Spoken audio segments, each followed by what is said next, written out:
But we begin with correspondent Trace Gallagher, who joins us tonight from Las Vegas with all of the new developments in this investigation. Good evening, Trace.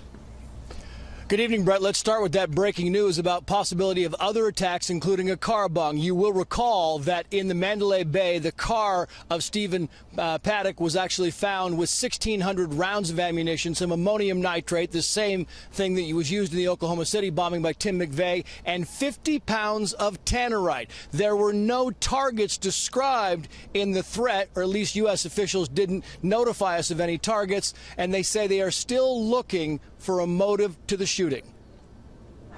Other cities are responding to claims that Las Vegas shooter Stephen Paddock may have considered targeting them as well.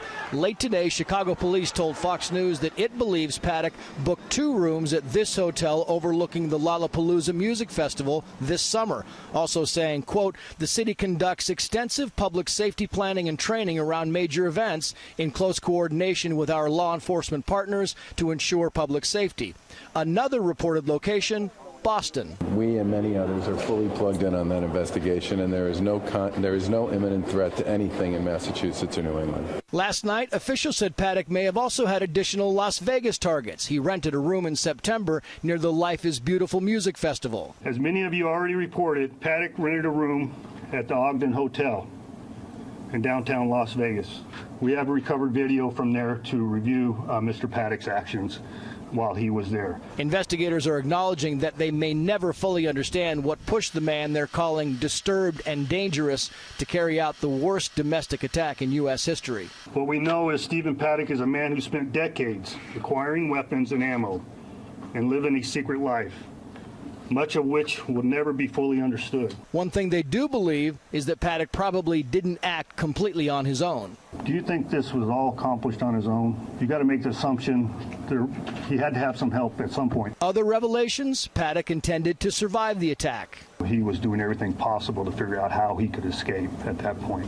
His concern was personal concern versus what was occurring down below him. The FBI spent hours yesterday questioning Marilou Danley, Paddock's girlfriend, after her return from the Philippines.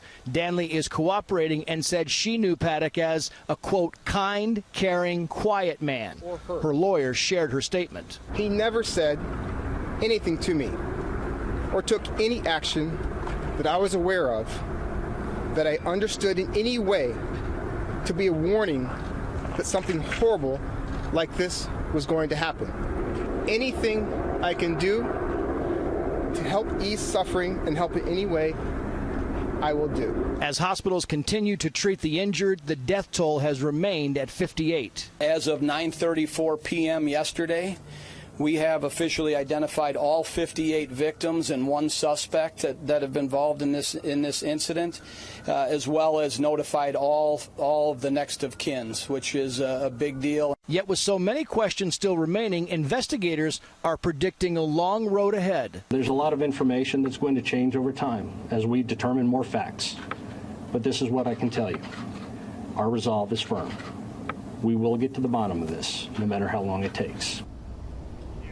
And the Clark County Sheriff is on record saying that he believes Paddock had an accomplice. What's interesting is we are now learning that in the days leading up to the massacre that he was gambling extensively for 7-8 hours at a time, and there are reports he had a female companion with him, not his girlfriend, during that time. Police are now in the process of trying to track down that companion. A last note, Brett, we should tell you there was a bomb threat at the Mandalay Bay a short time ago. The all clear has now been given. Brett. Tense time as that investigation continues. Trace Gallagher live on the Strip. Trace, thanks.